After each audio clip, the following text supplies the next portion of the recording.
Okay, let's dive right into this explainer. Today, we're unpacking a story that is just absolutely wild. We're looking at one of the most intense, explosive, and honestly, philosophically profound narratives from ancient texts, specifically the third part of the Ganesh Purana. Seriously, picture this. We are dropping right into the middle of a catastrophic mythological war. You've got a lone, incredibly young boy absolutely dominating a battlefield, single-handedly routing the supreme deities of the cosmos. And the whole thing culminates with Lord Shiva, the ultimate destroyer himself, committing an act so unthinkable that it nearly unravels the very fabric of the universe. So, how on earth did this happen? Well, let's find out. Section 1. The Battle and Beheading. Just look at the sheer imbalance of power here. But, not in the way you typically expect. On one side, you have a child. He was created by goddess Parvati just to guard her door, and he's effortlessly swinging this massive heavy iron weapon known as a pariga. Now on the other side, the supreme gods. You've got Indra, the king of heaven, and literally Lord Vishnu, the preserver of the universe, and they're retreating in absolute panic. I mean, this kid is churning through the divine army like a mountain churning the ocean. Desperate and totally battered, the gods actually run to Lord Shiva, begging for a way to stop this seemingly invincible boy. But here's where things get crazy. Lord Shiva quickly realizes a shocking truth. They literally cannot win this fight fairly. The boy's power is just way too immense. So what do? They resort to a completely deceitful strategy. Step 1, Lord Vishnu uses his divine power of illusion to distract the child. Step 2, Lord Shiva, waiting for a blind spot, sneaks up and attacks from behind. And step 3, Shiva's ultimate weapon, the cosmic trident, strikes the boy's neck, severing his head. The invincible guardian finally falls. Section 2. Parvati's Apocalyptic Fury. The contrast here is honestly terrifying. In one moment, the gods in Shiva's army are throwing this premature celebration, right? There's music, dancing, this massive collective sigh of relief. But at that exact same moment, goddess Parvati finds out that her beloved son was just murdered. By her own husband. Through trickery. Her grief instantly transforms into this world-ending, terrifying wrath.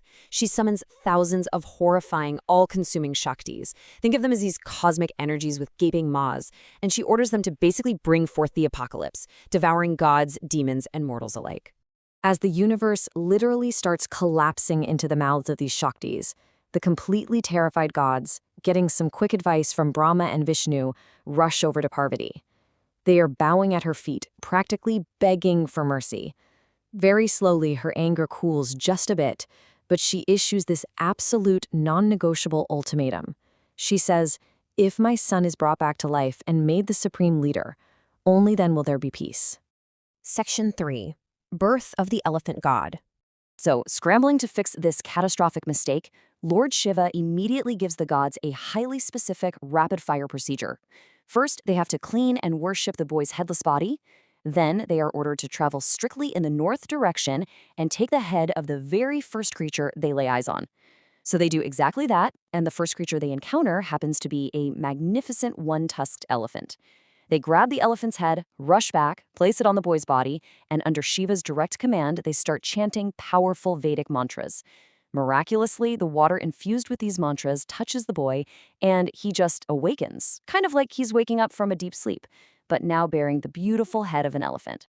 And this brilliantly illustrates how Parvati's conditions weren't just met, they were completely exceeded. The resurrected boy is granted these massive, eternal boons.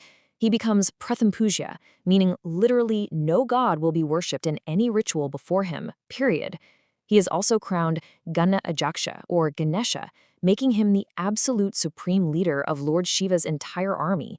And because his new face was covered in vermilion, or sindoor, Parvati declares he will forever be worshipped with it by anyone seeking success and the removal of obstacles.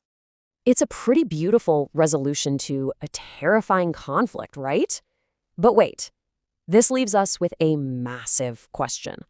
How on earth did Parvati get a son so inherently powerful that he could defeat the entire pantheon of gods in the first place? Where did that power come from? Section 4. The Secret Panyak Vrat. Well, To answer that, we actually have to jump back in time, back to a period of really deep, quiet spiritual discipline.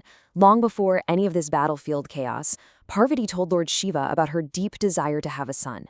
In response to this, Shiva revealed a highly guarded ancient practice to her called the Punyak Vrat. Now, this isn't just your standard everyday prayer. We're talking about a grueling, year-long fast and devotional marathon dedicated to Lord Krishna.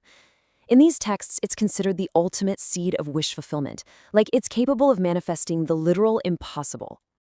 And guys, this was a physical and spiritual endurance test of unimaginable proportions.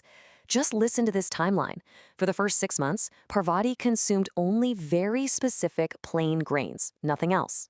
For the next 5 months, only sweet foods. Then, for 15 days, she ate only sacred ritual food. And for the final 15 days, absolute starvation. She consumed nothing but water while staying awake through the nights sitting on a mat of grass. I mean, the sheer willpower required here is just absolutely staggering. Section 5. The Ultimate Devotional Test. To officially close out this brutal year-long fast, a massive ceremony was required. And when I say massive, I mean 10,000 Brahmins, 10,000 servants, and 10,000 maids were appointed for this.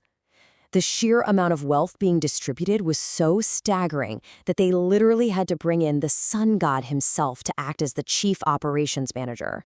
But, of course, here is the shocking twist.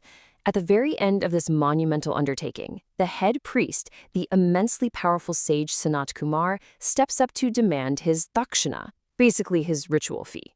And what does he ask for? He demands Lord Shiva himself. Seriously, he wants Parvati to give away her own husband as payment. And the catch is, if she refuses, the entire year of brutal fasting becomes completely void, and she will never get her son. The entire assembly just goes dead silent. The shock is so intense that Parvati actually faints. But when she comes to, she makes this profound philosophical stand. She tells him, "A son's origin is the husband. I cannot give him away." So the crucial point is, she reasons that sacrificing the root just to water the branch makes absolutely no sense. Even for her absolute deepest, most desperately held desire of having a son, she refuses to trade her husband. She proves right there that her devotion is rooted in true righteousness, not just some blind ambition. And because her logic and her devotion were utterly pure, a total cosmic standoff is avoided. Out of nowhere, Lord Krishna himself materializes in a divine chariot. He steps in and explains that Sanat Kumar's outrageous demand was actually just a massive psychological test of absolute detachment. Krishna reveals this really interesting loophole in divine law. A ritual fee can actually be paid by substituting the requested item with its equivalent spiritual value in cows. So the sage, Sanat Kumar, joyfully accepts a single sacred Kapila cow instead of Lord Shiva. Boom! Parvati passes the ultimate test. And the miraculous payoff for all of this is immediate. Shortly after that, a mysterious old Brahmin appears at Parvati's door asking for food, only to just vanish into thin air. Then, a booming voice from the sky announces that the Supreme Lord, pleased by her unbreakable devotion and sacrifice, has officially incarnated. Parvati rushes to her chambers and finds a radiant, incredibly powerful infant resting right there. This invincible child born out of unparalleled spiritual endurance is the very same boy who would later hold off the entire pantheon of gods. Which brings us right back full circle and leaves us with a pretty fascinating final thought to ponder. Does true power come from the explosive battles we fight out in the open, or does it actually stem from the absolute devotion, discipline, and sacrifices we make in the quiet, completely unseen moments beforehand? It's a really incredible look at the roots of true strength. Anyway, thank you so much for joining me on this explainer. Keep questioning, keep learning, and I will see you in the next one.